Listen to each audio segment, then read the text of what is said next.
Hi, ladies and gentlemen. This is Court Rutnowski, Chairman of the Greater Education Council of Connecticut. Ever in the battle to fix the mess that we see in public education, for sure. Now, this is part of an ongoing series, and today we have Linda Szynkowicz, who is the founder, and should I call you the chair? CEO. The CEO of Fight Voter Fraud. The web address is fightvoterfraud.org. Highly recommend you go there. And they are doing a remarkable amount of things, and I think Linda will be explaining that as we get into it. So Linda, welcome. Thank you for having me here, Court. I really appreciate it. Okay, so the first thing I'd really like to start with, because this is to people who've never even heard of you or Fight Voter Fraud, is if you could just give your bio leading up to, let's say, 2018. Or just all the stuff on how Fight Voter Fraud was founded. Okay. Never in a million years did I ever think that I would be doing this. So I ran for state rep in Middletown in 2014. Saw stuff that didn't make any sense, filed complaints with state election enforcement, saw more stuff that didn't make any sense. In 2016, met my first ballot harvester, which, by the way, is illegal in the state of Connecticut. That's someone who actually gets paid to go out and get ballots from people or sign them up. And it wasn't until 2018 that I figured out how it was being done. I'd been knocking on doors at that time for probably about a year and a half.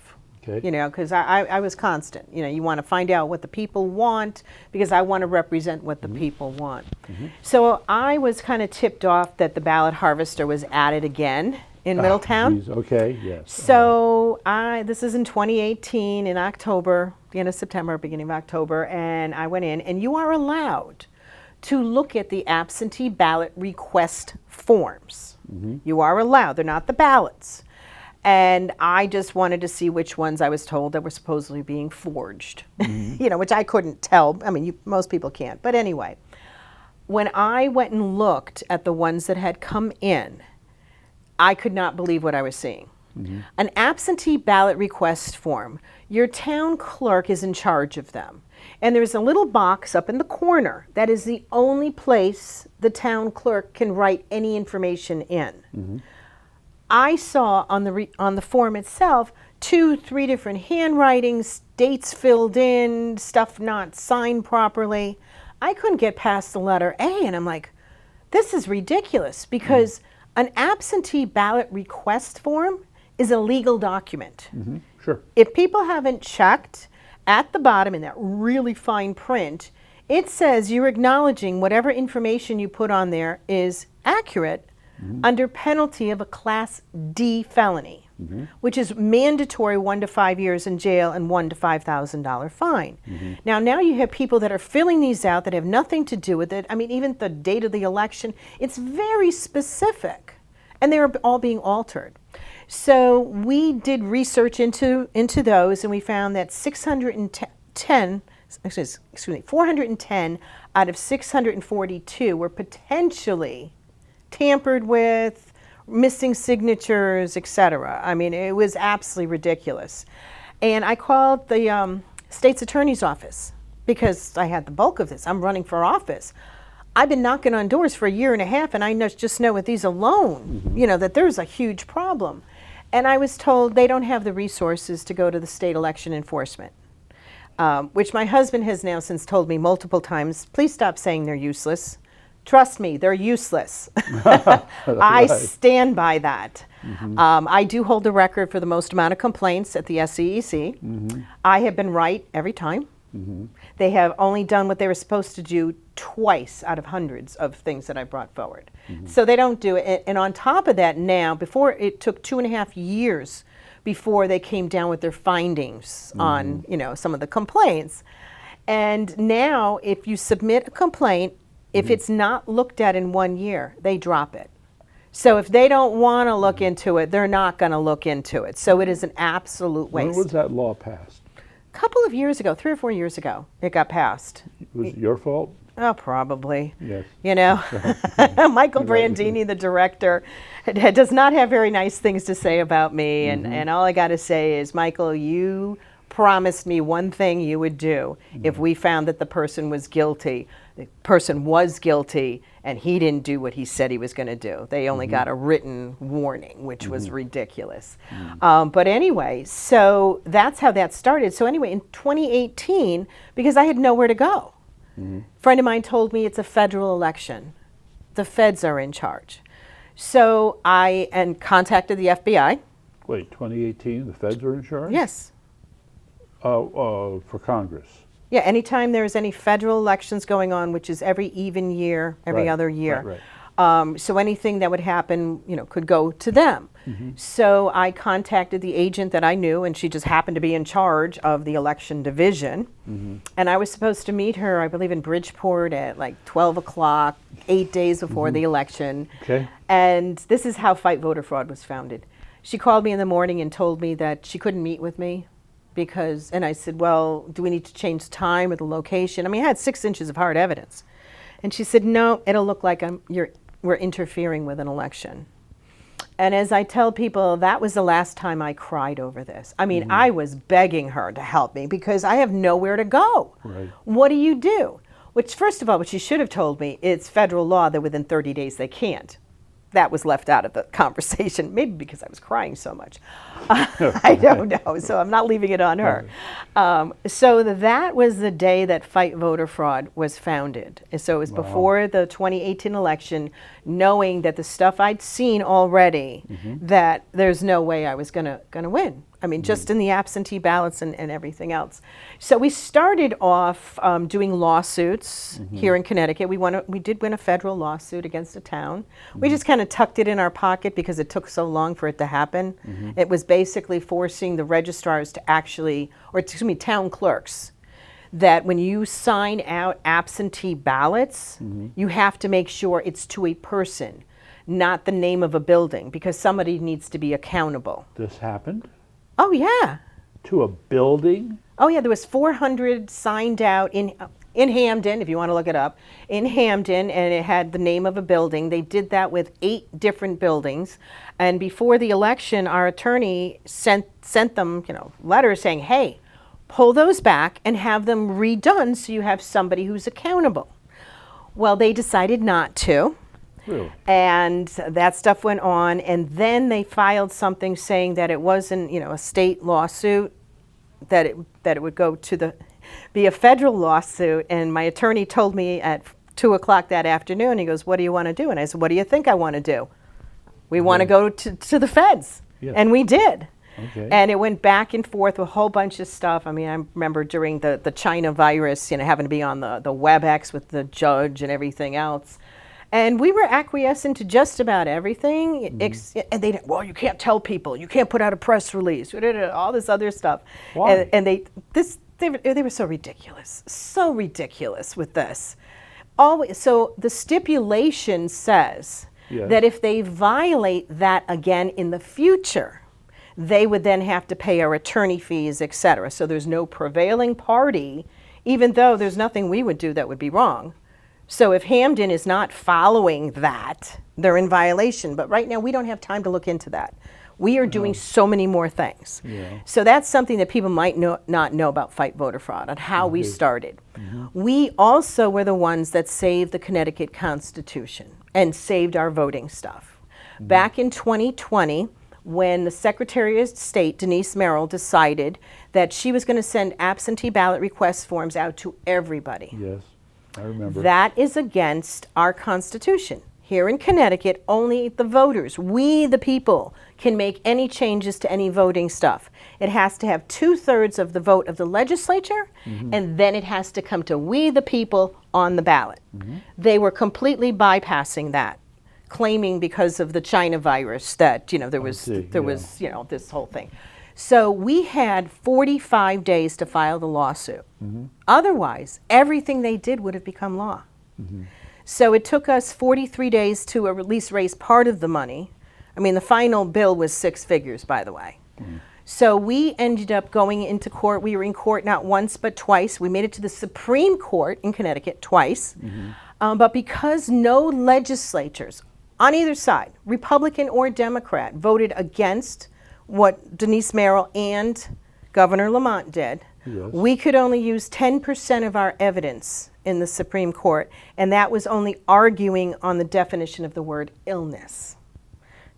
So, obviously, they voted against our Constitution. You got to read this one. I mean, this one is, you're going to read it, and you are literally going to shake your head that the Supreme Court in Connecticut made their particular argument on why they voted against us. It was absolutely ridiculous. But our only recourse was if somebody went to the U.S. Supreme Court. Yes. We had our time frame ended, I think it was a week, that Friday after the 2020 election at 5 o'clock. We were ready right up until 5 o'clock. We needed Pennsylvania to get there based on certain criteria that we had to have. It didn't happen. Since then, Pennsylvania has come out with the same thing that we needed back, whatever. Okay. So that was part of what we had started doing. We were focusing on protecting the rights of Connecticut voters. So along the same lines of this, I had come up with an idea. Okay. And my idea was that a lot of the people across the country were complaining in 2020 about, more votes in Wisconsin, more votes than there were people, and all this other stuff. We've seen that in prior elections as well. Right. So with that said, you can't prosecute a number. You can't, you're not going to be able to prosecute anything or make things happen just because there's more votes than there are people and all this other stuff. So what I came up with was to go person by person using public information. And I'll tell you, people, you have no idea how much information is on you out there. You really got to take a look. Yeah. I mean, the stuff you guys post on Facebook, LinkedIn, and all these other social medias that are open to the public. Well, I think of that as the minor stuff Oh my goodness. compared to everything else. Well, we verify stuff. See, what we're looking at are people who violated election laws in your towns, specifically in your towns. And we look at two different things. One, the absentee ballots. I mean, that's a key thing. 85% of potential fraud happens before the election. It is before the election that all this stuff is done. Explain. Because that's where people are altering votes, Right. picking up people who haven't voted but requesting absentee ballots. Okay. You know, all the wet ballots and all, that happened down in Bridgeport and, all these other places. Yes. W-E-T, wet? Yeah. Wet ballots. Wet I haven't heard this one. It's when they are already filled out for people who may or may not have voted, and they just happen to get put into the machines and brought in by bagfuls and Yes. delivered. Yes. All this stuff is done ahead of time, and it's all on ballot forms that have that are prior to the election. You do have people going in that are not U.S. citizens that are voting. That I put it on the state of Connecticut because you have motor vehicle that's not following the NVRA, the National Voter Registration Act. Right. They're supposed to make sure everything is accurate and that they're U.S. citizens, and they're not. And there's only one person in the state of Connecticut that can look into motor vehicle and see who is registered to vote that is not a U.S. citizen, and that is the Secretary of State. She is the only one allowed. Wow. It's really But tightened up. I mean, she'd have to appoint some people to do it on her behalf. She herself couldn't sit there physically. She is the only one in charge of being able to take a look at it. So anyway, there's all these different ways that people could potentially, and you're going to hear me say potentially a lot, because I'm not law enforcement. I cannot say it without saying potentially. Okay. But let's just come to an understanding. When I'm saying potentially with the stuff that I'm saying that we potentially have, we have the Yes. evidence. All right. So what we have been doing for several years is I have come up with a process where we look into each person individually.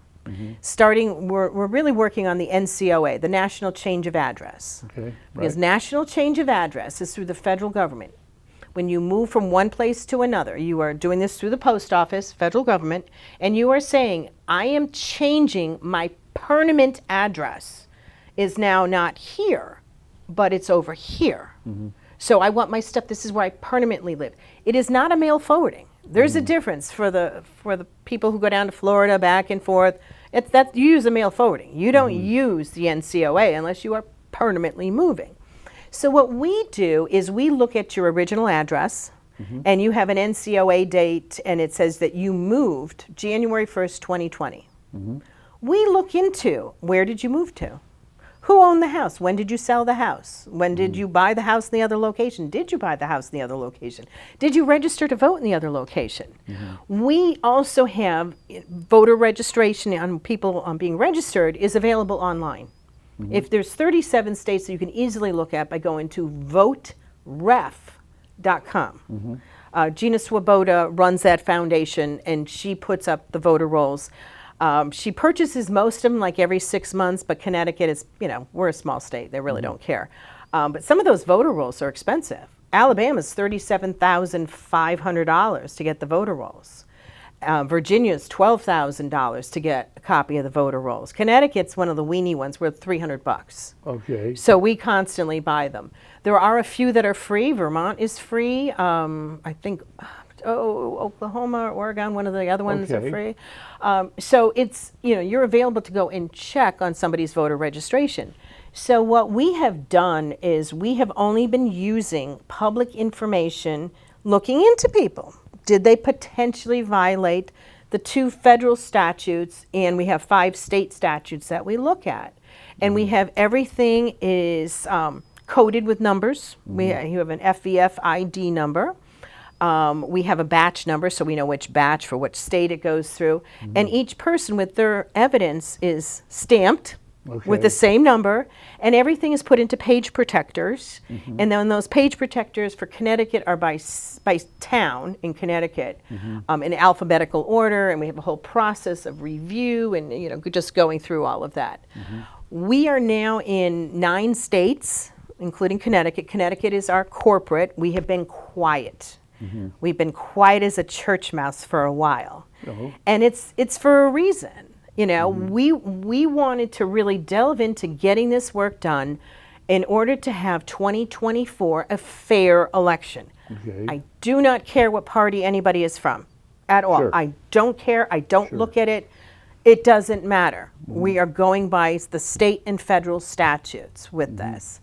So right now in Connecticut, what we've got ready to go, what I mean ready to go is we've done all the research and that are now getting their cover sheets. We've got over 11,000 in Connecticut that we have evidence on. And we got, I was asked, mind-blowing number. I was asked by one of my attorneys the other day, well, how many double voters do you have in Connecticut? And I said, honestly, I couldn't tell you. Because the way we do our process is as we're processing it through. I mean, there's some stuff that we only need to alert the registrar. Like if somebody moved from, I don't know, A to B in an apartment building, that doesn't need to go forward. Although technically it could, because federal law says you can only vote from where you live. Right. That's it. That's 6 months in a year, 6 months in a day, wherever your primary residence is, and it has to be exact. There was a kerfuffle over this very thing in Stamford with a guy named Corey Paris, who it was a special election for a state representative, 144th district, I believe. And there was evidence that he had been living in Bridgeport but voting in Stamford. And of course he was excused, etc., ad nauseum. But yeah. Well, there's only a few times where it's like iffy, and we're really careful to weed them out. There is a crazy law that allows college students to either vote from their home state or where they're going to college. They cannot vote in both locations. They also cannot be registered in both locations because they can always claim that they're going to be going back to their hometown. So we're really careful with that, which is why we end up proving that the parents sold the house in 2019, and you moved your stuff in 2020. There's a fine line with all of that. The thing that negates it, that argument right off the top, again, is if someone says they want to come, I might come back to Connecticut. If you've registered in another state and you're not a student, you have lost that ability to try to make that claim because you have made steps to vote and say, when you register, You are stating you're a resident of that town. And why is this so significant? Why would we care about people voting in the wrong town?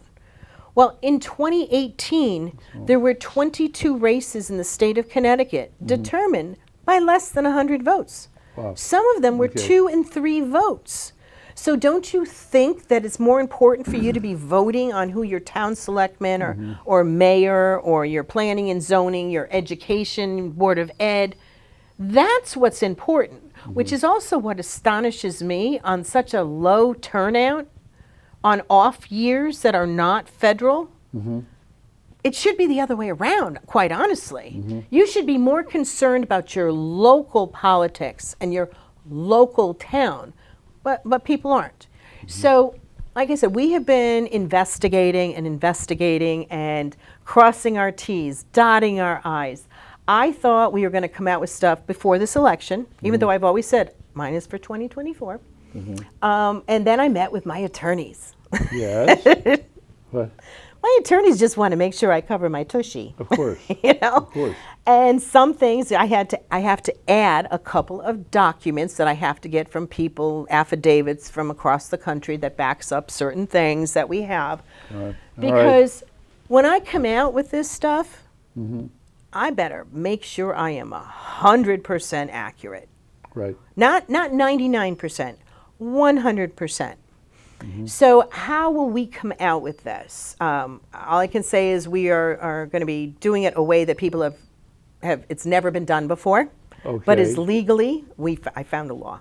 Let's just say I found a very interesting law. Is it an old law? A very old law. Interesting. Very old law. I don't want to go any further from that because I don't want people looking this one up, but very old law.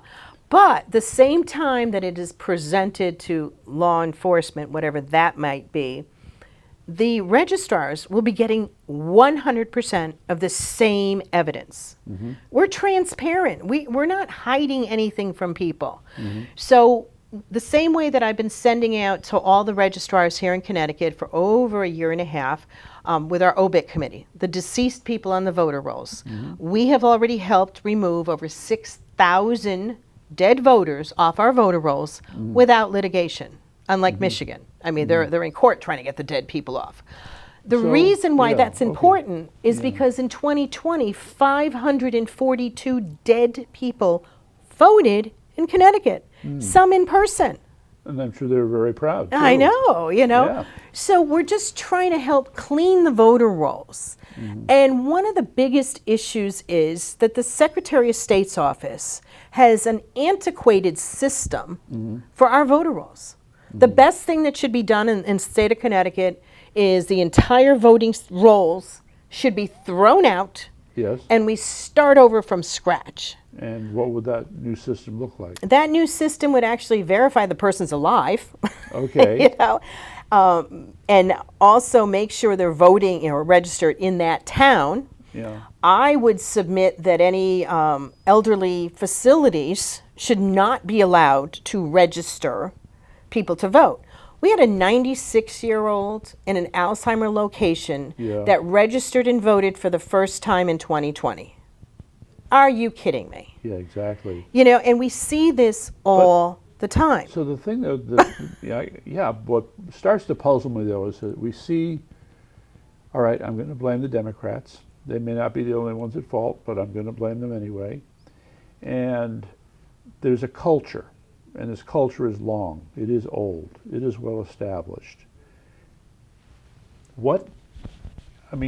Is there some secret committee somewhere that sits around and says, yeah, let's go to this old folks home here and we'll get that Alzheimer's patient registered. They've been. Where are they? All right, so our organization has somebody who did some research into a few of the organizations out there. And like I said, we're nonpartisan, so I can't say what political party they're from.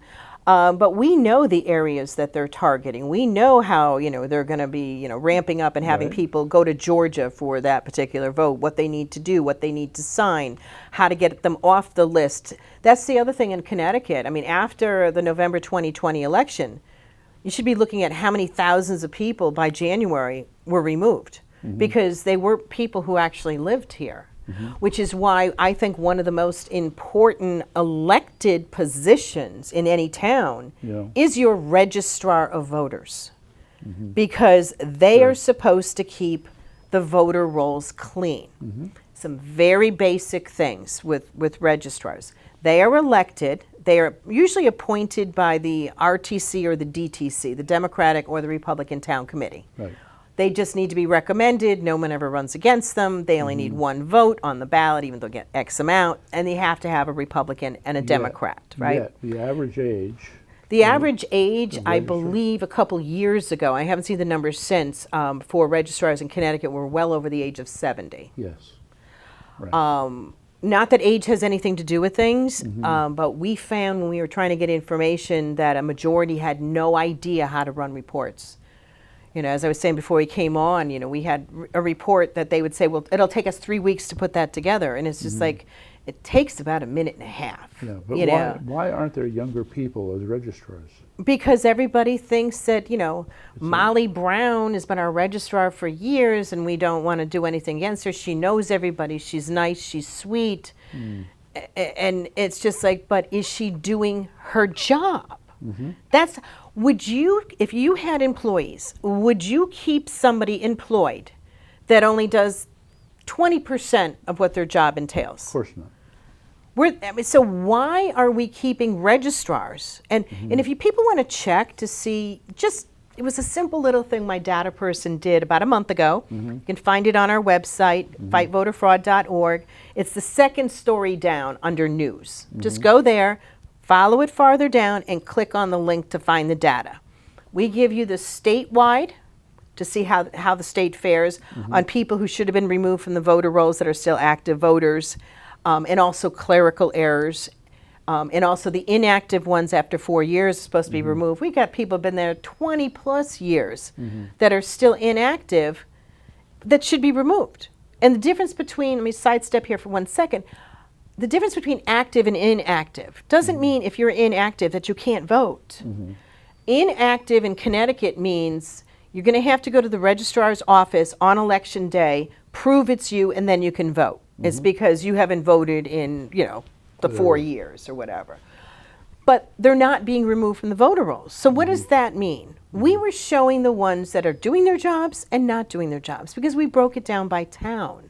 Right. Now, it could be suggested this is simply an act of laziness or it's intentional. You know, I think there's going to be some stuff that will eventually show up on both sides of the coin. I'm not going to say. I know in Middletown, Connecticut, we've got Wesleyan University, 900 plus students on the voter rolls in Middletown that graduated, that haven't lived there. Oh, wow. That during the China virus, we were sending absentee ballots to their homes. You know, and it was just ridiculous. Right. Well, you're probably familiar with the situation in Stamford. Well, I'll recite it. That would be Mr. Malazzi, John Malazzi, the former Democrat town chair, who was convicted of 24 or 28 counts of forgery of absentee ballots. So that's only part of the story, as we know. The other part is, while he was a Democrat, he had a colleague, Donna Laglisi, the town clerk, a Republican. She basically turned state's evidence on him. And that's how she saved her rear end. Meantime, there is also the allegation that there are at least 2 assistant town clerks who have kept private records of inactive voters as a sort of a resource for who to get absentee ballots. Correct, which is what I was talking about, which is why it is so important to have things done correctly. You brought up Stamford. A couple years ago, so it had to be in 2021, Dominic and I had gone down to Stamford and the town clerk, and it was, I'm trying to think, it may have just been before the next local election or something. And I wanted to see the absentee ballot request forms. Okay. Very simple thing. We were pointed, and the town clerk, she was right there, and I forgot who else we had there. Well, anyway, That so wasn't Lida, was it? Lida? I'm not, it may have been. Yeah. It may have been her. So she opens up this filing cabinet, and they're just in stacks. Federal law says you have to have them in alphabetical order. You can't just have them all thrown together. It is federal law. You have to have them. And I'm looking at them, and then I took pictures with her standing there, and I pulled out, I said, well, this one's invalid, this one's invalid, this one's invalid. And she was shocked. And I'm like, look, this, you know, there's more than one signature. They're writing where they're not supposed to write. This is blank, that's blank, that's blank. These aren't valid. So how were these ballots getting moved for absentee ballot request forms moving forward, and they've already had their ballots come back? I mean, it's the basics on everything. I had a registrar of voters last year tell me one of the things that aggravated him the most was that he had found, when I quoted earlier, 40% of the registrars of voters in Connecticut were not certified after 2 years. What? That was his biggest thing. They're supposed to be certified, go through classes to know what their job is, and then they get bonuses for getting certified. This particular registrar was new, and he said it took him only 3 months to get certified, but he found that his cohort was not certified, but she was also getting the same bonuses he was getting when she wasn't even certified. So there's no follow-up from the Secretary of State's office on some very basic things. Something else recently that we had finally said, I requested for over 4 years to get a meeting with the Secretary of State. I went in person, I sent certified mail, I made phone calls. Nobody wanted to talk to me. Well, Stephanie Thomas actually agreed to meet with me. Good for her. Okay. Well, she didn't, but that's besides the point. She had one of her other people in with elections, and I actually had a very nice conversation with her, and we only disagreed on one major thing. Yes. And I was timed, and I only had 24 minutes in that meeting, and, you know, she had to go, so I kind of left it there. So anyway, knowing that now they know who I am, I'm not this evil ogre that everybody thinks that I am, that we're only trying to help. So we got tipped off that a city here in Connecticut was getting bogus registrations for a primary. I didn't say New Haven. Okay, thanks. So bogus? Say that again? Bogus registration? Right. So they're going out trying to get people to sign petitions and get them on the vote and signing up people to register to vote. Okay. And apparently a number of them, say 50 of them or thereabouts, were kicked back by the state because wrong social security numbers or something didn't match.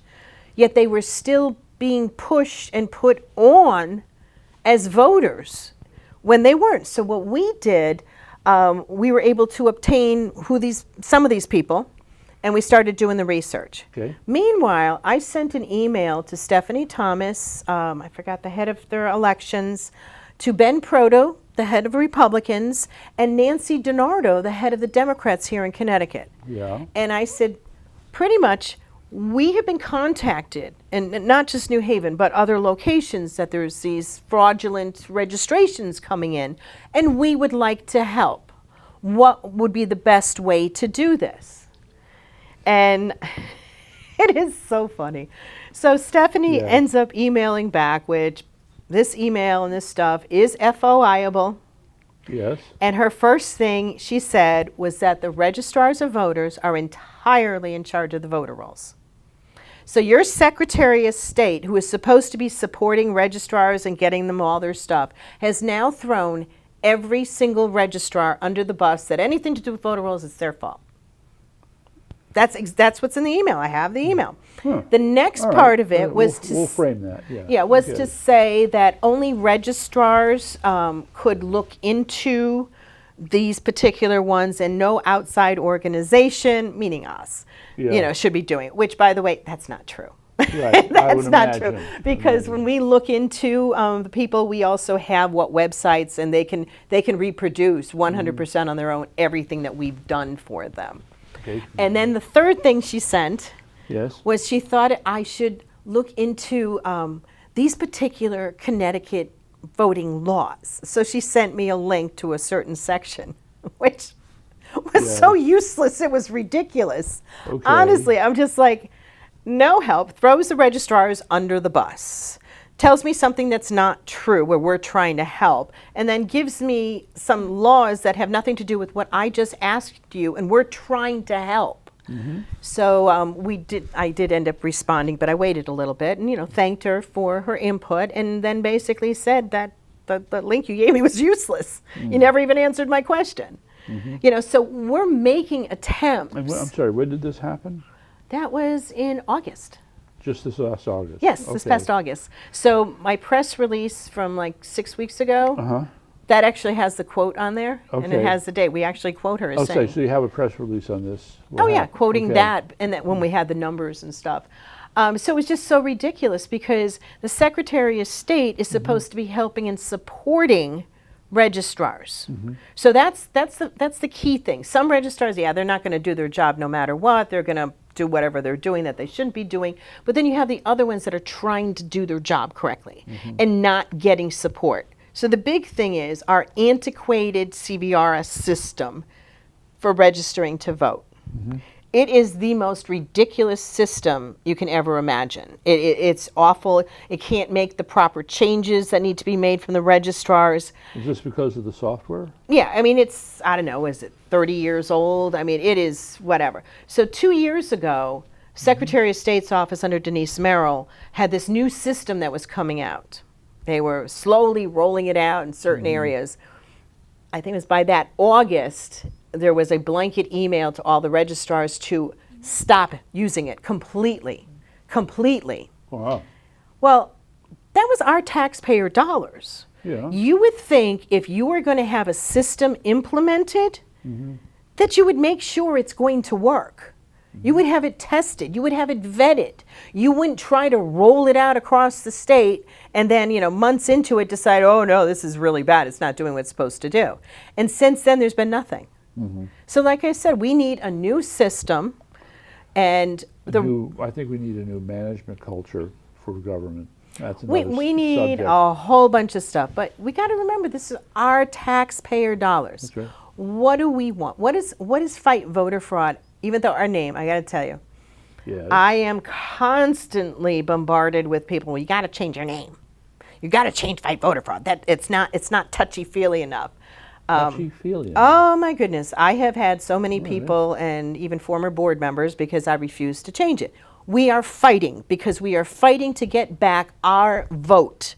My vote, your vote. Well, it's all the stories you've just told, about how, shall we say, they're not exactly cooperating, would suggest you need to fight. And I also have, we're a 501c4 nonprofit, and I also have a 501c3. It's called End Voter Fraud, because we don't want to keep fighting. And end voter fraud is we haven't really done much with it, but it's the educational end. Okay. We'll be able to tell anybody in the country pretty soon, how do I get my name off the voter rolls? We'll provide you with, the documentation that's needed, because we're going to be working cooperatively with Gina Swoboda from VoteRef, and she's got all that data. I mean, she's just incredible.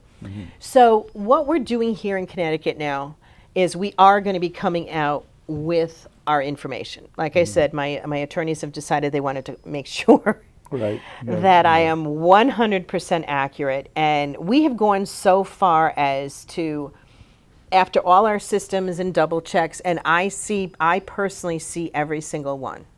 Every single one, and I go through and highlight what, to make sure everybody knows what's needed.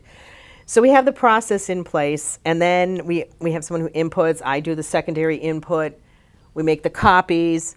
But we found when I went to bring 6 of the double voters to my attorney a few weeks ago and 3 of the regular ones, 3 of them had some mistakes, just typos or whatever on the cover sheet.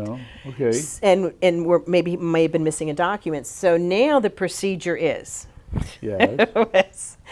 after the copies are made, which I help make the copies that are going to go to the town and to the proper legal authority. I almost slipped there for a second.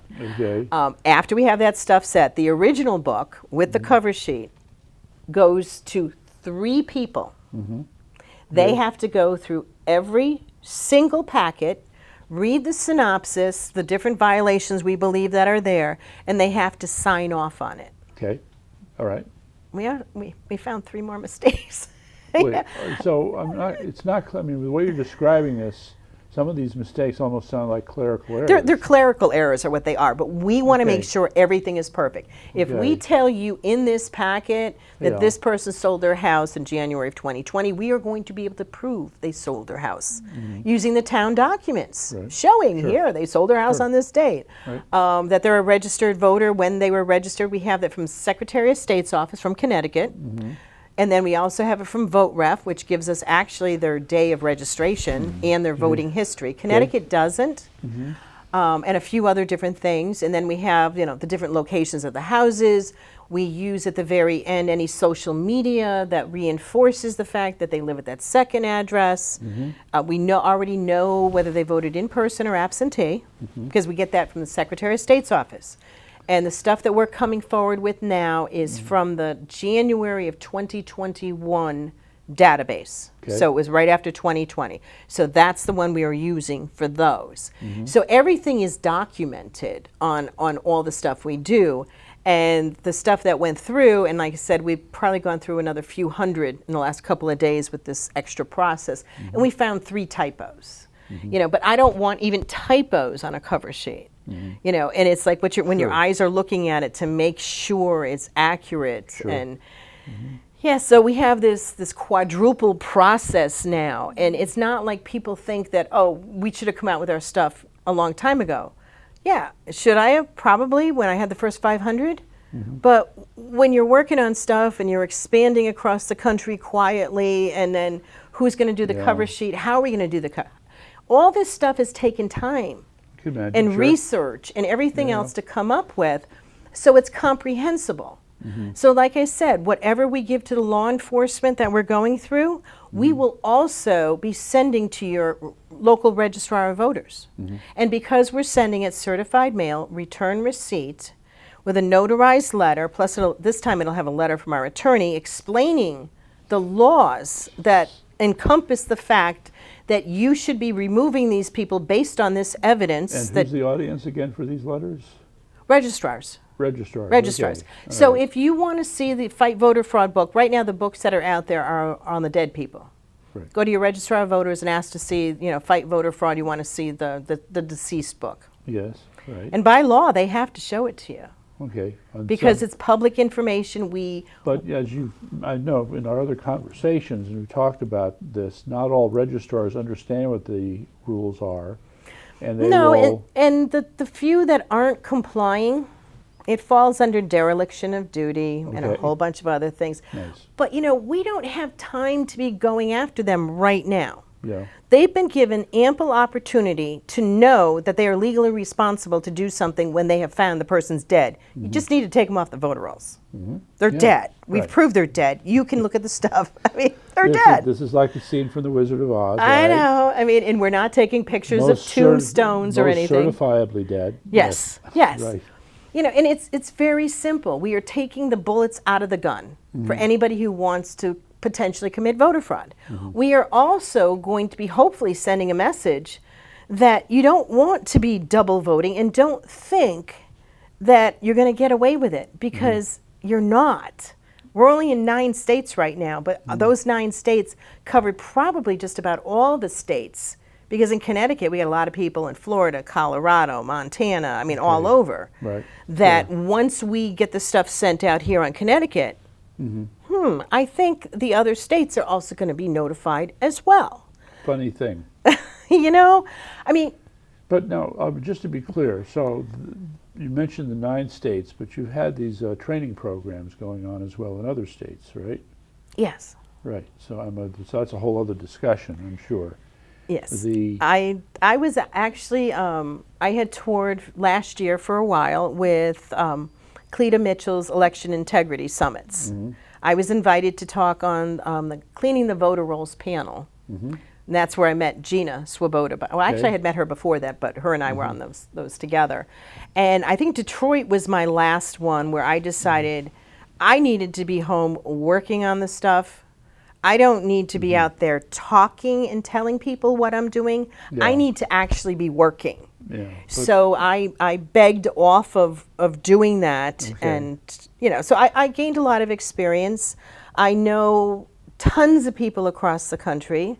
Catherine from True the Vote. Yeah, Engelbrecht. Yes, I've known her for a long time. Right. We keep in touch. Right. We cannot work together Right. because of our confidentiality agreements and everything else. But you're coming at this from different angles too. Right, but there's certain things, because anybody who does work with us, and we pay our researchers, we can't. We have to have non-disclosure agreements, because otherwise everybody would have already known about some of the stuff that we have, and we don't want that. You know, we're doing everything for a reason and making sure that we're being cognizant of what we're doing. That some of this stuff is going to affect people's lives and their jobs. Yeah. I did make a conscious decision on a few things, that instead of including their Facebook stuff on where they work and, you know, all this other stuff, they don't need that out there. You know, people don't need to be able to see, you know, where they worked. You know, I don't want that, unless it is one that is reinforcing the second part, then that's something else. But if I have enough stuff reinforcing it, I don't want to hurt people, but I want people to understand. You only vote where you live. You don't sign an absentee ballot request form and get a ballot for grandma because they didn't take her off the permanent list, and the registrar keeps sending you the ballot every year, and grandma would have wanted to vote this way, you know. We see that a lot, you know, with this stuff. So that's why it is so important, even though we are fight voter fraud. We want to clean the voter rolls. We want people to understand that we want their vote to count. Right. And that's what it comes to. I don't care what party you're from. Right. So it doesn't matter. If one was talking about a real election integrity project, not the fake one, it would become this list, right? And top of that list is what you're doing. Yes. Right? Which is to clean up the voter roll list.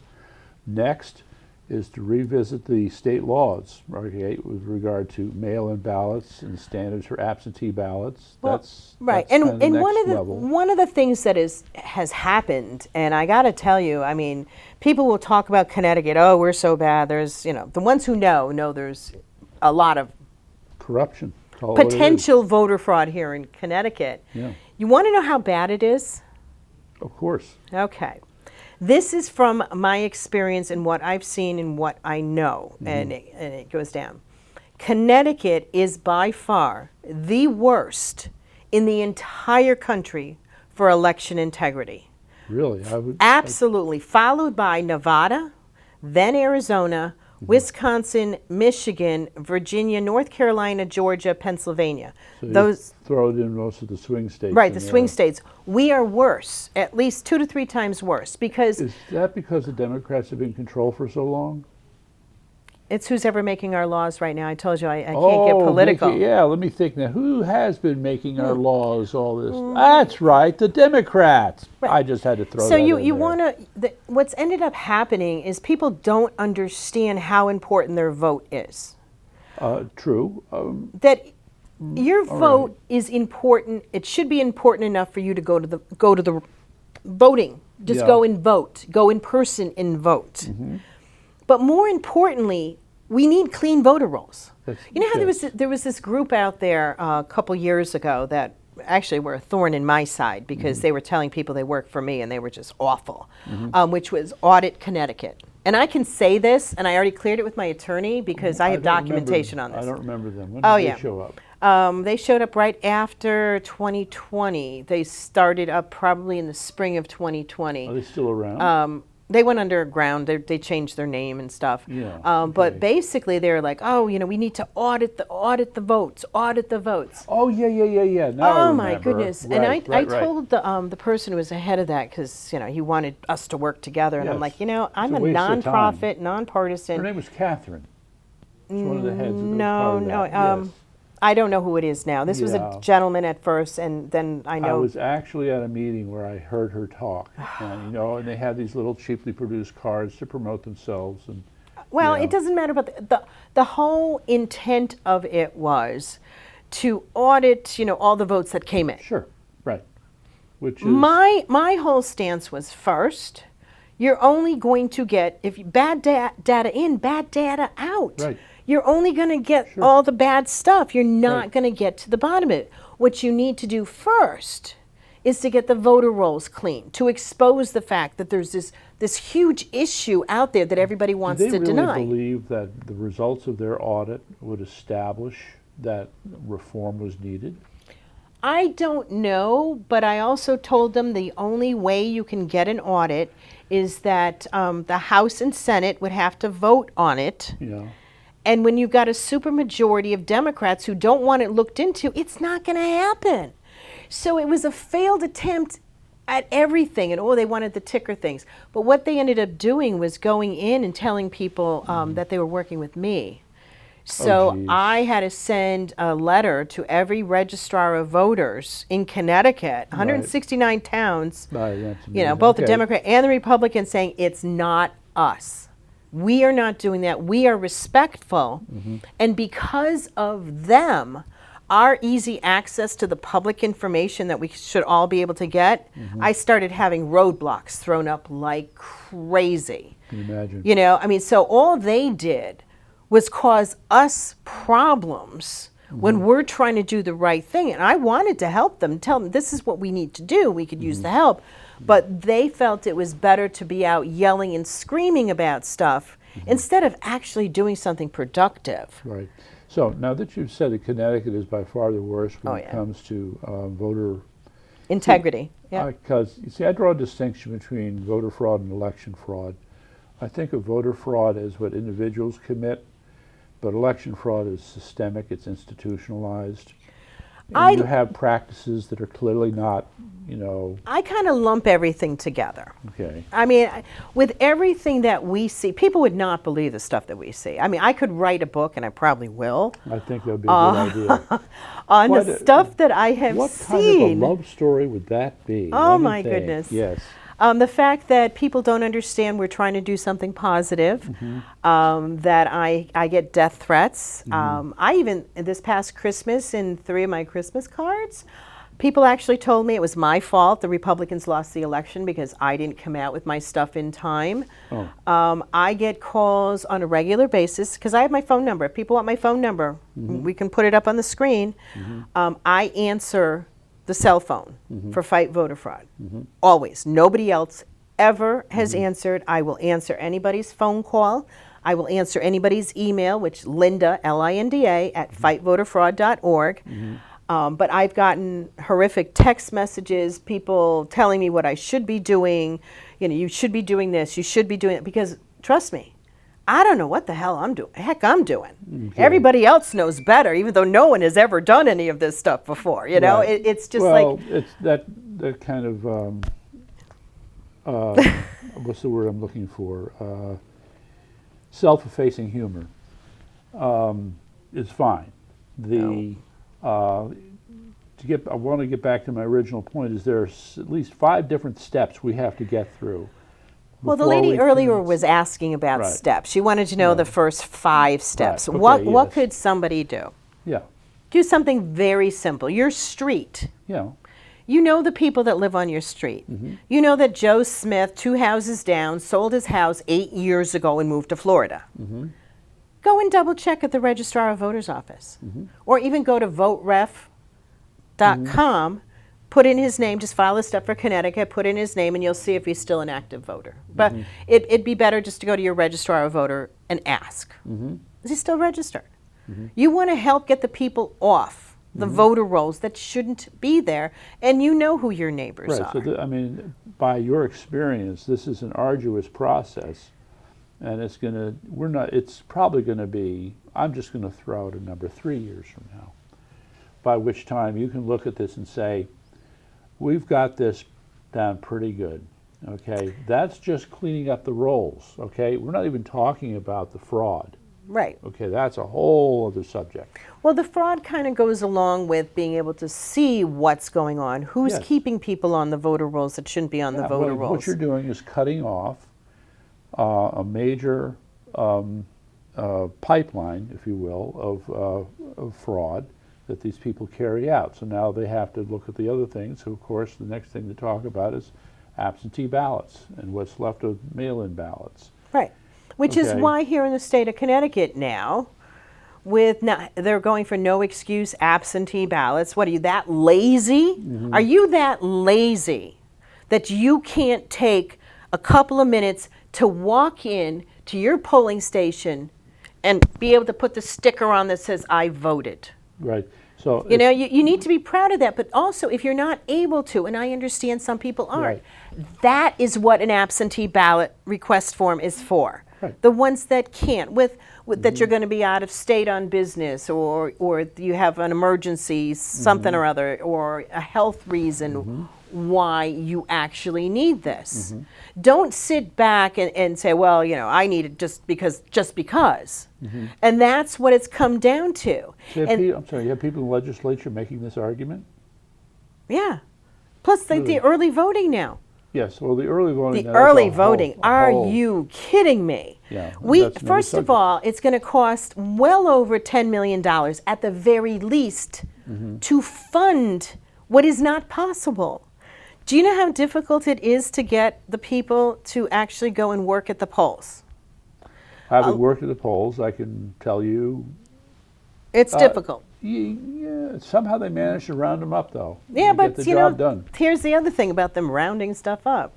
It's not actually rounding them up the way it's supposed to legally be done. When you check in at the registration, by law, you have to have a Republican and a Democrat. That's why they're supposed to both be there and check off on both books. Several years in a row in Middletown, they had like one Republican in one polling station because they decided to put all Democrats in there. We need the checks and balances. You know, and I know people know that, you know, when I see stuff wrong, I have to do something about it. This past election, oh my God, my husband was so proud of me. I was quiet. I've got too much I'm working on right now that I was just like, I don't even want to ask if that person is, you know, Republican at the table this time. I know what happened last year when I did this. And I always check to see the count. This is an easy thing you can do, and people want to know about, you know, the count. There is a ticker that says how many ballots have been put into the machine. Right. You just look over, look at the number, then you put yours in, and you should actually see it click over. No. Yeah, you can actually see what number you were. So you're telling me that counter is not accurate? No, I'm saying it is accurate. Okay. I'm just saying that with people wanting to know how many votes have already been put in to that box to give you a better idea. And what I'm saying is if you don't see the number change, then you've got a problem. Yeah. But I always look, and every time I look, I get people who question, what's the matter? What's the matter? Nothing's the matter. Well, I'm just checking. I will tell you a story. It shouldn't surprise you. So there I was getting my, it was a training for being a moderator. Well, I never went on to be one. I've been, yep, I've gone through the training. Well, in this particular case, it was the registrar from Norwalk who at one point said, and oh, by the way, let me show you something. Oops, it gets registered. Pull it out, put it, oops, it gets registered again. Pull it out, oops, it gets registered again. She showed you, me, us, how to take one ballot and do multiple votes with it. So I'm asking, what's going on with that counter when you're doing something like that? Okay. Well, one of the things that has to happen, and they are not allowed to leave, moderators are not allowed to leave if the count does not match the books. Right? Sure. You can't. I mean, I ended up staying an extra me too. hour and a I half sat late, there, and someone had missed one particular one, and they have to go through and make sure that they're all there. Now, then you have other issues with people not understanding the law. Back a couple years ago in West Haven when they had their audit, I went as an observer. I actually had to contact the attorneys in the room and say, they're erasing stuff from the registrar books. And they're like, what? I said, they are erasing stuff from the legal books. They were caught not once but twice. About an hour and a half. So what was done about it? Don't do it again. Oh, that's it. That's it. You know, it's just like there are very specific things that you know you're not supposed to touch, that you're supposed to look at, that you can verify.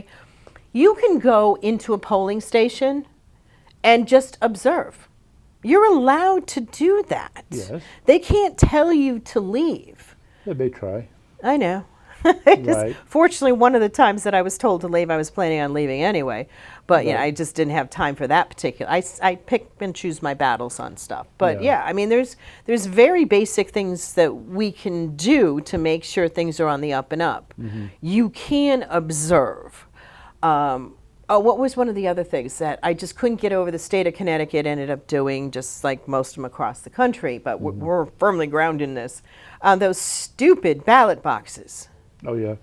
Do you realize the law says that if that ballot box is not on town property, Yes. that a police officer has to accompany the person retrieving the stuff every single time they go out there to collect? It is in the law.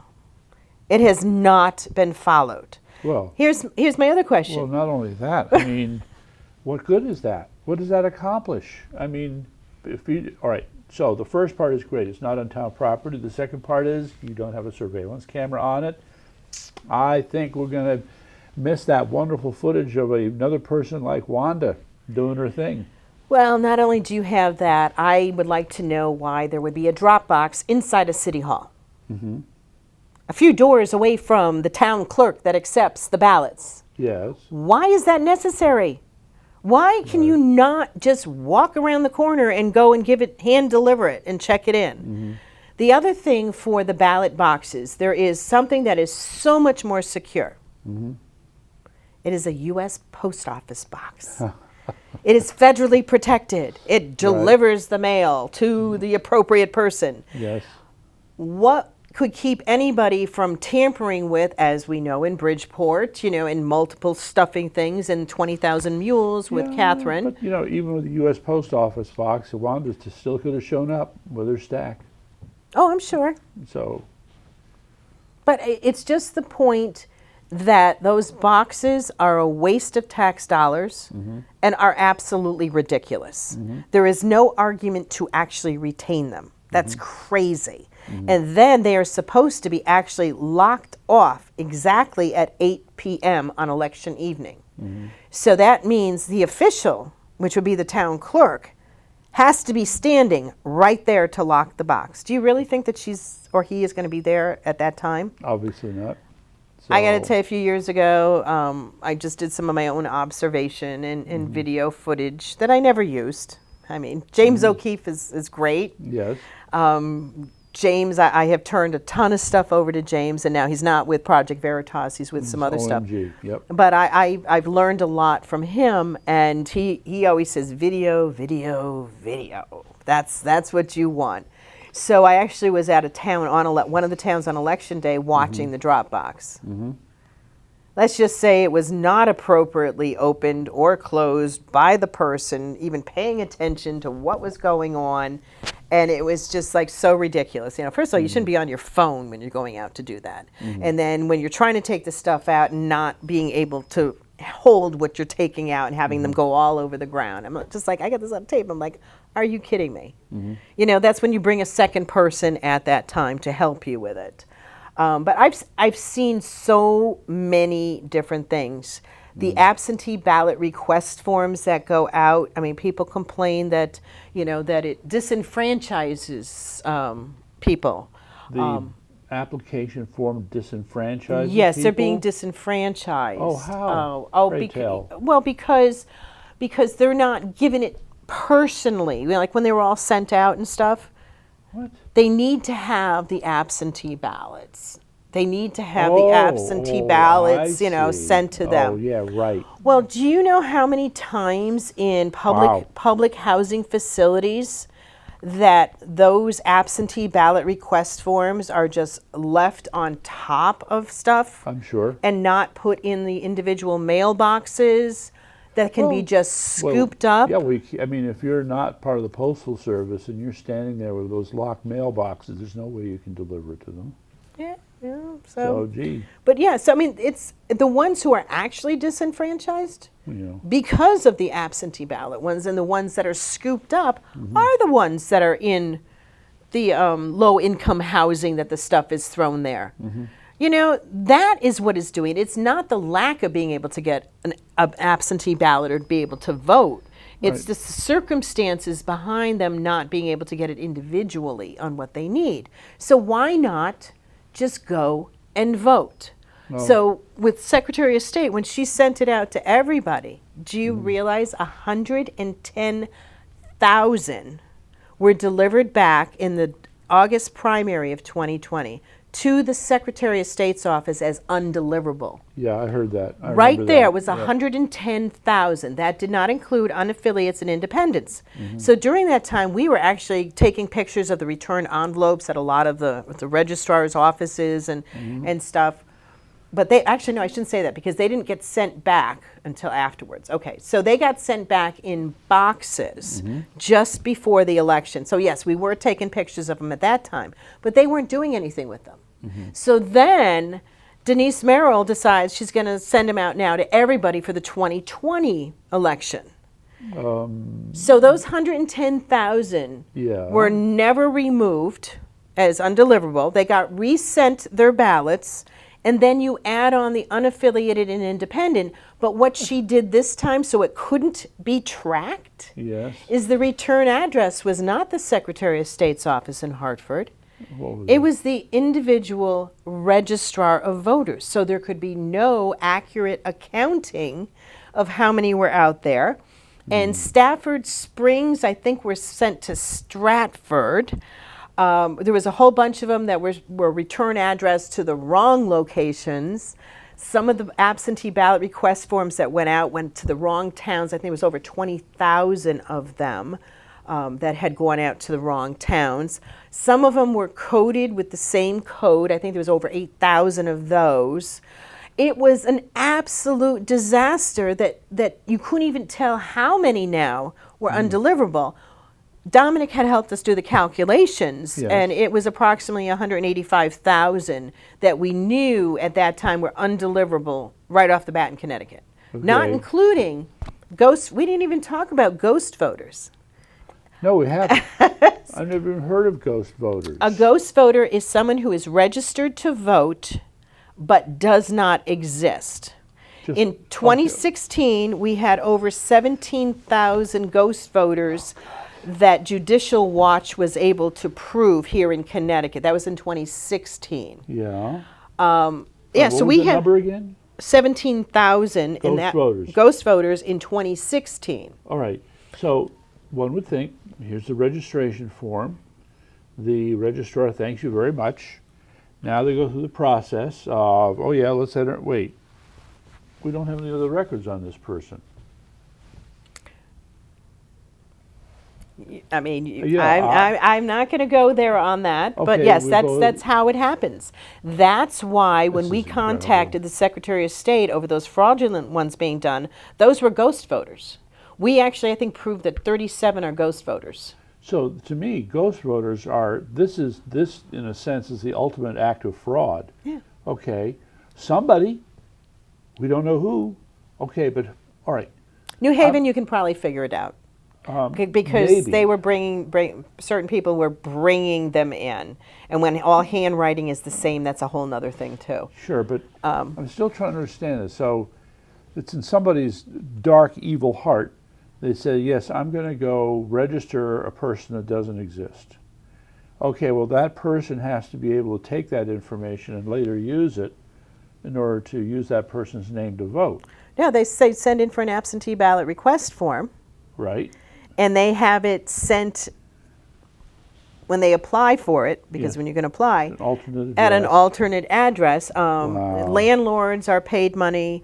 For a homeless person in Bridgeport to go and vote, it's $15. That's Okay. I recently found that out. That is $15 that they get paid to be brought in and vote. Wanda helps them out. Has All right. helped out a lot of people.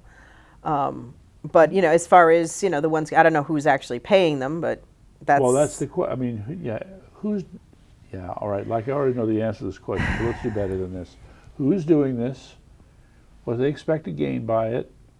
How long has this been going on? It's been going on in excess as far back as 2008. Okay.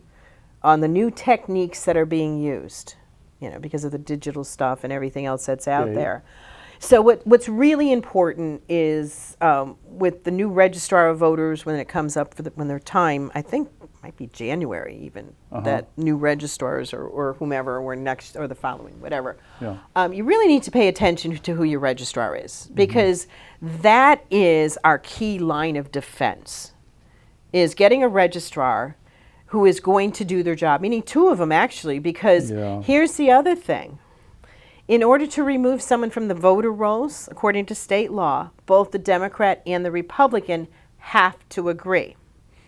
Now, I'm not going to mention what town this was because I couldn't believe this.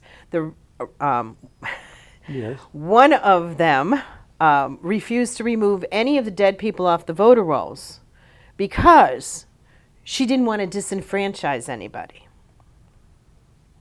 Okay. Think about that. They're dead. That sounds like a certain political persuasion, but yes. Yeah. So, like I said, it needs to have both of them. Another one, one of the registrars had talked to me that clearly she had the death certificate for the woman. Yes. She had died. It's the death certificate. You can't get more concrete than death certificate, saying that she had passed away. Well, the other registrar did not want to remove her because when her husband comes in to vote and doesn't see her name, he'll get upset. I'm telling you, you can't make this stuff up. And you have to have both of them agree in order to remove them. So this is a huge problem. Yes, it is. With one's not understanding what the law says. Once somebody has been deemed to have passed away, and you have evidence to that effect, they are supposed to immediately put them on the off list. There are 3 different lists in the state of Connecticut. The active list, which if you go and check, you have your birthday, go online to the SOTS for Connecticut and put it in, and it'll tell you you're an active voter and where you're supposed to go and vote. Okay? If you're inactive, if you haven't voted in 4 years, it doesn't show up in that system. Okay.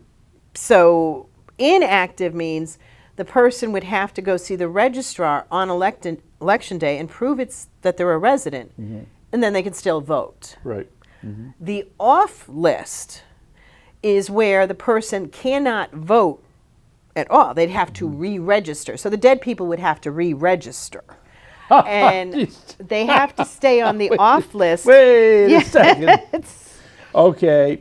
That's a special trip to the graveyard, I guess. Well, they Yes, have to stay all on the right. off list for 1 year before they're completely purged from the system. Yeah. So there, essentially, you can go 9 years if there's no interaction crazy. showing that the person's dead or the person no longer lives here, etc.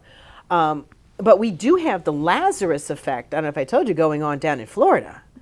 Oh my goodness, we have our OBIT committee where we're cleaning the dead people off their voter rolls quietly, of course. So we have found the Lazarus effect, which means people who died like in 206, 208, 210 came back to life in 2020. Oh, wow. And they're Okay. still voting. Well, okay. We have someone I was shown this morning, they passed away in 1967. Okay, so... And they have been voting ever since. All right, when you say vote, right, absentee ballot. Most of the time. Some of them vote in person. So can't you track the person who requests the application form? I mean, it would have been, presumably, a family member who might have...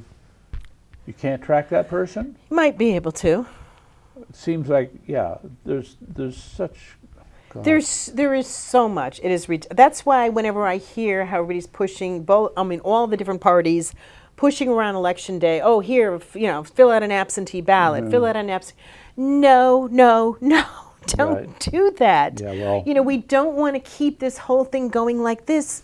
We want to be able to know that only people in Guilford are voting in Guilford. People who are registered. We had 56 people. At Whiting, which is for the criminally insane, that voted. Are they not supposed to vote? They're not supposed to. All right. For the criminally insane. And one of them actually filled out their absentee ballot request form in crayon. Oh, I swear, in interesting. crayon.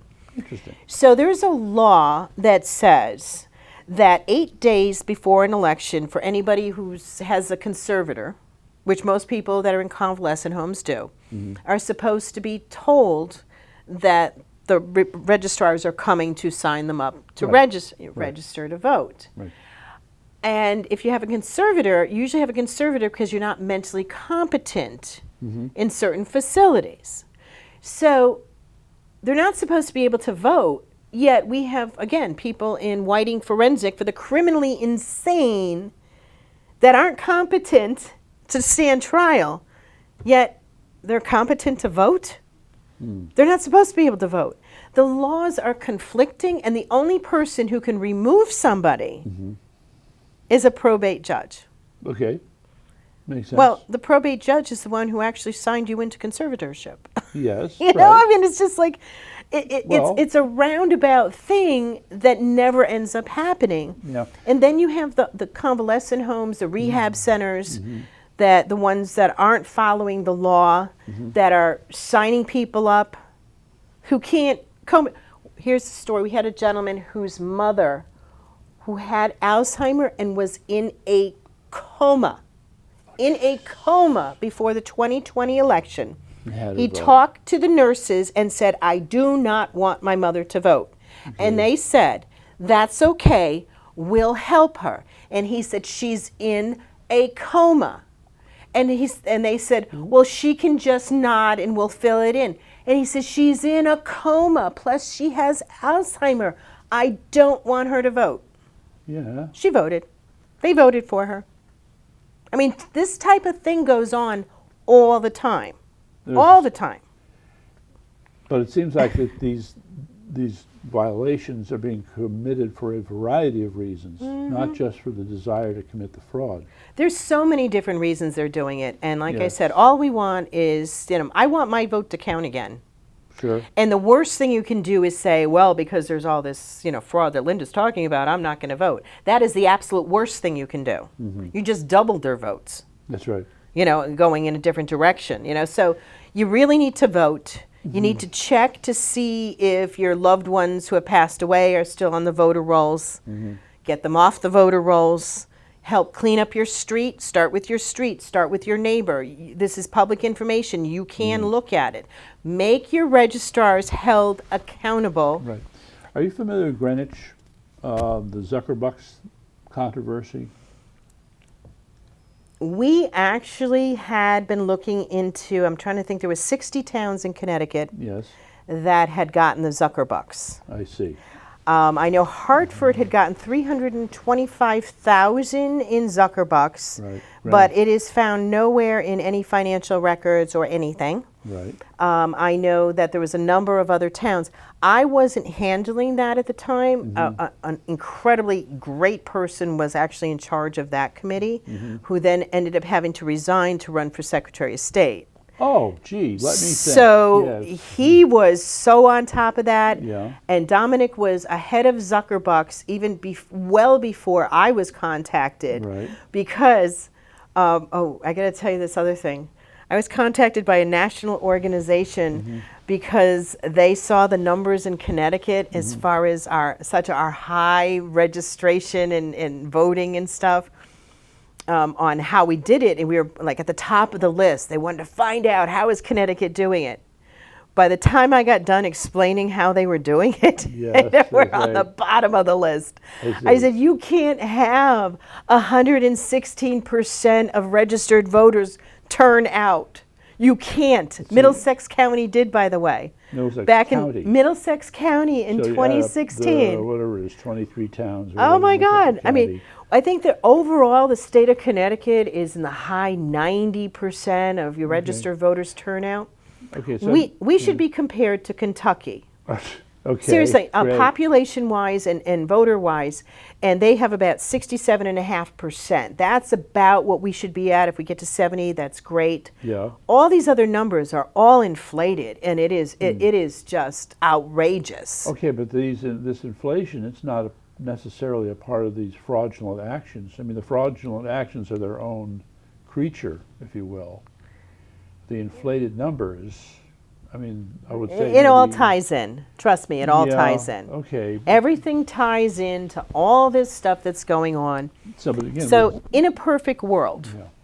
in a perfect world, like I said, Connecticut voter rolls start from scratch and actually have a verifiable way. You know, we should have even a thumbprint, ID card, anything, picture, take your picture. Oh, you heard about the guy who used his ShopRite card? Yeah, and by law, they have to accept it. Yep. Right. But have it specifically a photo ID of the person. Right. And what if somebody doesn't have a photo ID? Because you would take it from motor vehicle, driver's license, right. where it should pop up on the screen with only your name and your address. That's it, not your, you know, your violations or anything else. Just a very small part using a state database that we as taxpayers pay for. Well, what if I don't have a driver's license? That is so simple. All you do is go over to this other table, present evidence on who you are. We take a picture Yeah. and also do the facial recognition to make sure that you did not do this in 6 other locations, and we'd be more than happy Yeah, that to let facial you vote. recognition part, I think, could get a few people a little nervous because now you're tapping into a much larger. No, this would be only based upon the picture being taken of you saying you're a certain person, Yeah. and in order to be able to vote, Yeah. that you haven't done the same thing in other locations Right. on the same day. It's not Yeah, like, you know, right. invading your privacy or anything else. Well, I understand the rationale. It's just that there are other people who don't care about the rationale and they'll abuse this system. Well, And that's just starts it's to. very simple. You need to prove it's you to vote. Sure. And, So- and that is something that we should do in Connecticut. You don't have to show an ID, which is what Secretary of State keeps saying. Yeah, You don't have to prove it's you. But, you know, I don't know if just because of the places I happen to live, but the elections, the vast majority of people show their driver's license to vote. Right. It's just as a matter of course. Then they, Those are the proud Americans, by the way. well, Those are the people who know what the United States is supposed to be about. right. The United States has changed it in the last 10 or 15 years to almost unrecognizable. I mean, what we want in this country is, you know, to protect everybody that's here. Freedom of religion, you know, freedom of speech, whatever you're doing. The ability to go and get a job wherever you want to go. What we have now are people who don't want to work, but give me everything. Just gimme, gimme, gimme, gimme, gimme. Well, they've been around for a while. Don't actually. become a U.S. citizen because if, you know, in the case of what's going on with coming across the border and everything else, first of all, you notice all the diseases that we had eradicated that are Yeah. not anymore because they don't have Sure. the vaccines, Yeah, yeah. they No, don't have all I've of seen this. those reports. But we give them cell phones, we give them money, we give them food, we give them lodging. I have been on multiple flights when I know which ones they are because they have their tags, their wristbands, and they get on the plane first. We're flying them all across the country because I do a lot of going back and forth to Arizona. We give them everything. Now that, you know, going to school and, you know, and it's supposed to be not anything happening to people, and then, you know, all this other ridiculous stuff. I want to ask you, the people who built our country, the people who work and had gone in the military, World War I, World War II, Vietnam, Korea, the Gulf War, all of those are protecting our rights. A lot of them are older now. And what are we doing for them? What are we doing for the senior citizen who worked 40 years in a factory to build cars or build whatever to move along, that we don't Right. give them Well, the short, food and, yeah. and anything else they might need? The short answer is nothing like that we're doing for the illegal aliens. Not only that, but we have a younger generation that doesn't understand what work is about. I mean, I grew up, my family was fantastic. I grew up on a farm. I thought everybody, when you got home from school, went in the woods, picked up wood, chopped wood, fed the cows, did whatever. You just did it because you needed to work. I had my first job at 8. I did 8? multiple things through the years. And on my 16th birthday was when I actually went in and worked at the place that I had. I'd been working outside selling plants for them. Huh. You know, I mean, there were Okay. so many different things that I've learned that if you want something, you need to work for it. Don't put your hand out and tell me I have to give you. And everybody has an opportunity, but right now, this is what we're facing. We're forgetting about the people that built the United States. Sure. They don't understand what it's about. When we Well- talk about socialism, they think it's a great thing. No, it's not. I mean, ask anybody who fought for our country. So I think that's one of the hardest things that I see right now. So when I see a younger person that is trying to demand, oh, you have to send me this for an absentee ballot. Oh, you're infringing upon my rights. Whatever. It's like, get up and go to the polls. Okay, so Walk in. yep. So You know, I'm sorry, I got off on a tangent, Yeah, but no, it's an I am important very tangent. passionate about our country, and I want our country back. So I'm just going to make a point about how conservatives need to wage the war in Connecticut. One issue at a time, basically. You know, we've had the Family Institute, all about the family. We've had CCDL, all about the Second Amendment. Oh, yes. Okay, you got Yankee Institute, all about tax policy and government reform. You've had, wait, who are they? Oh, yeah. Fight voter fraud, about election integrity, yes. And there are a couple of them I'm not thinking of right now, but the idea is that these groups have managed to succeed because they focused on one thing. They've been staying on it. And we are going to be coming out with the stuff I told you we've been working on. If anybody wants to get involved, I need signatures on some stuff we'll show you. I can't give you all the details. Oh, where do I sign? We are Okay. going to need them in 10 towns to start in the next week on what we're coming out with. Oh, is this a run-up for 2024? This is the start of us coming out with those 11,000 plus just Okay. in Connecticut alone. Okay. But I need people from all the towns. And right Okay. now there's 10 towns. Okay. If somebody is interested, Guilford's one of them, by the way. Yeah. Guilford is one of the top 10 Well, I think, on I mean, this right, list right now.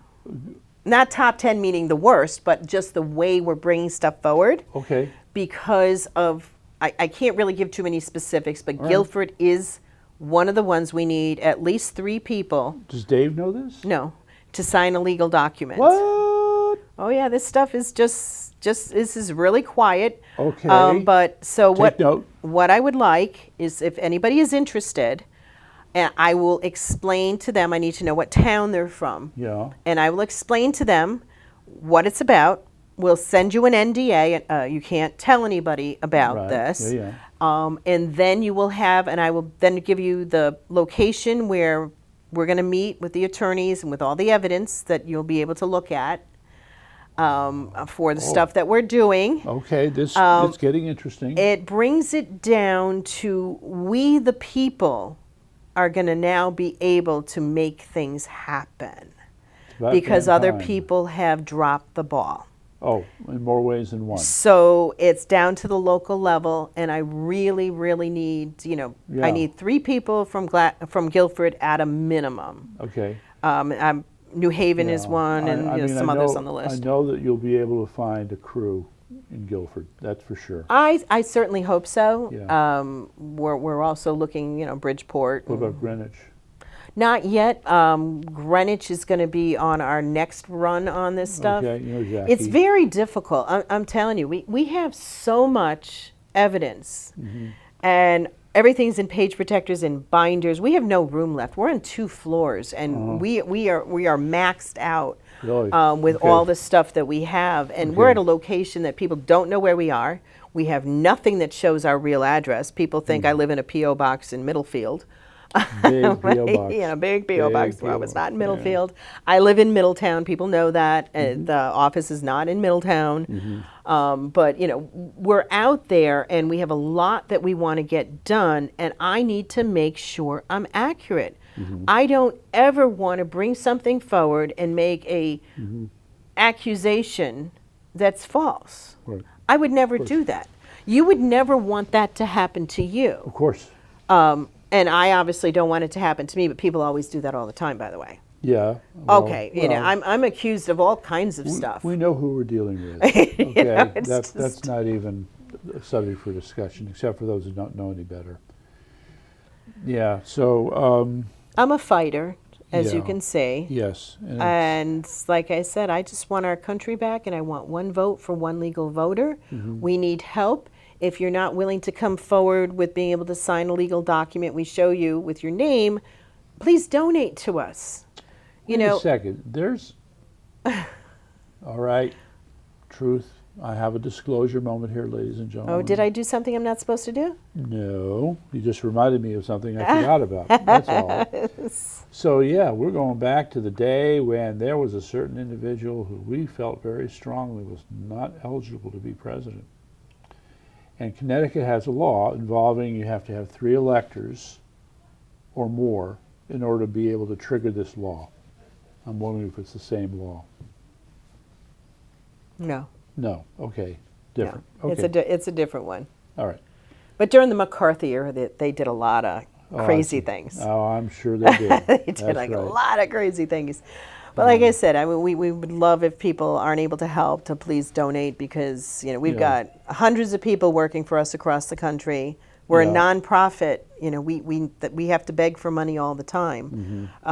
Unfortunately, lately I've been so busy working, I haven't been begging. So Okay. I have been instructed that I need to start begging again. I see. Okay. Please, we need funding. that- yes, we can all appreciate that. Well, I feel like we're kind of at the end of the interview here, so I can't thank you enough, Linda. This is, we bump into each other.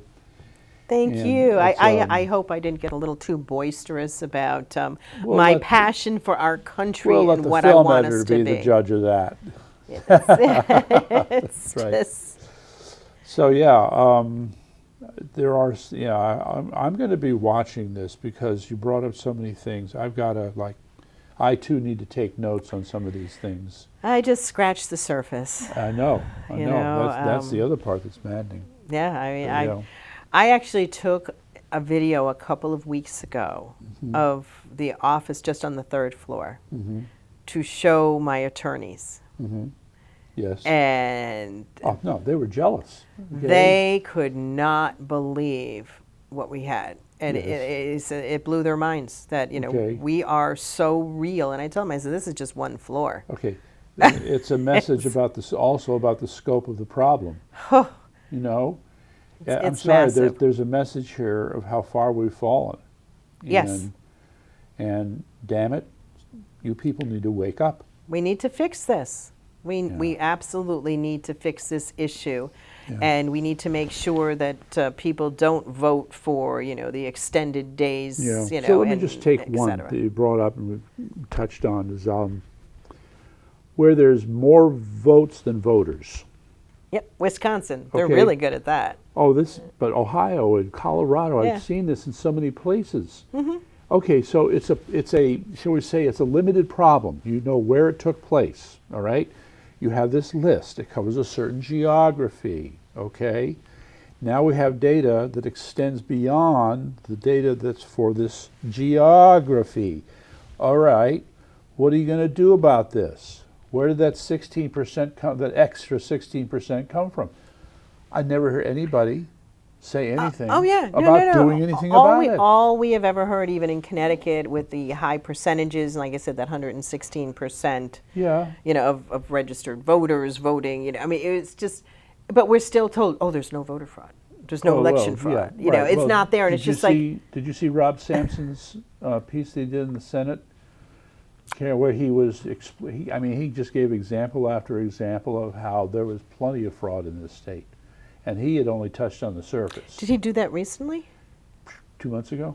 Oh, wow. Yeah, no. Good for yeah, Rob. No, if you talk to him, ask him about it. I know Rob. Yeah, I know Rob. yeah. So it was just one of those moments, the put up or shut up moments. But I come back to the same problem. All right, why is the registrar not sitting there going, gee, it's funny because at the polling places we have to have an exact count on who voted, what the machine says, what the clerks found. It's all got to line up together. So how do we get from that okay, to 116%. Right. Well, again, I think if people want to know what's going on, go to website fightvoterfraud.org and go to in the news. Yeah. Is the second story down. That you click on there, and it's going to bring you to a bit of the press release. And there's another link for the data. You click on that, and you can actually scroll down and click on your town.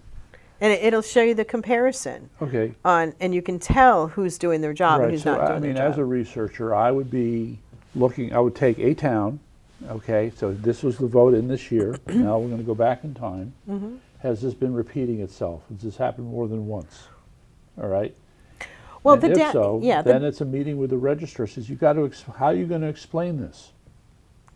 You better have It depends which registrar you talk to, because some of them will tell you, well, it's the Secretary of State who does it. But as I told you, the Secretary of State has said the voter rolls, the registrars of voters are in charge of the voter rolls. It is their responsibility. Okay, regardless of whether it's the Secretary of State or the registrar, you still have a body of data which you're supposed to sign off on, right? We verify that this is correct. How can you verify this? The 116% is correct. How can you say that? Okay. Guess is as good as mine. All right. So there's a how could you keep people on the voter rolls that you clearly know are not living in Connecticut? Like all the colleges and the universities need to be looked at. Do you realize that is the biggest push from the Secretary of State's office is to get the college students registered and voting in Connecticut, and most of them are not Connecticut citizens. Right. So they're pushing for that, and then it says you can have the same day registration, which is why we will never disenfranchise someone not being able to register in the state of Connecticut, because on election day, if you can prove that you live here, you can register and you can vote. Right. But it says when you're signing to register, if you're a college student, they're not to ask for ID. They show at Wesleyan, they show a letter from Wesleyan saying they're a Wesleyan student. They may ask, well, where do you live? Oklahoma. Are you registered in Oklahoma? No. They are supposed to contact Oklahoma Registrar of Voters on the busiest day of the year to see if they have registered or voted. And if they don't get somebody, they're supposed to call back in 10 minutes. And if they don't get somebody again, it says in the Secretary of State's handbook on this, count their vote. Now, wouldn't there be something in voteref.com on this? Voteref.com would only have everybody who's registered. Right. And whether they voted or not. So voteref doesn't pick up double voting? They might. I can tell you I do. Okay. All right. So that's with something else we have, but it's a whole long process with all of this stuff. And you have to go with the states and how clean the voter rolls are. And Connecticut is filthy. It is just awful. So in the 2.505 million voters in 2020, I have been telling people at least 500,000 died, moved, or never existed. Half a million? Yes, and I'm well on my way to proving that, by the way. And on top of that, even though we had 80-something thousand people who left Connecticut. Okay, now, but all right. Again, there's certain statistics that are supposed to be expected when you look at things like this. You go town to town, and roughly speaking, it's going to be about the total population, and the registered voter part of that might be 60% of the total population, so that's 40% that don't vote for one reason or another. It depends. Yeah, but there's going to be a certain range where you expect a certain value to show up, okay? So. But what you've got now are the false registrations, because you can register online, and then they're supposed to prove it's them. Now, did you realize that the first time somebody votes at the polls, if they have not shown ID through Connecticut's system, federal law says they have to show an ID, and it'll have an asterisk next to the person's name. Right. So say the person comes in, they register, but it's really not them. Oh, I don't have an ID. Yeah, you drove here and you don't have an ID. Okay, great. Then they're supposed to sign a provisional ballot. That ballot is not supposed to be put in with the other ballots. So But you it got most is, of the yeah. people at the polls that are giving them regular ballots, even though they're signing this other thing. Those signed things never get checked by anybody, by the way. They are just like, they just disappear. And then the person goes and votes. Now that asterisk comes off and it thinks that they were verified. Oh, okay, they're a real person. They were never verified. This happens all the time because moderators don't understand the fact of what a provisional ballot is and what it means. You know, in the fact that they have to show ID. So we have tons of people who are registered and are voting that don't exist because of that simple process at the polls.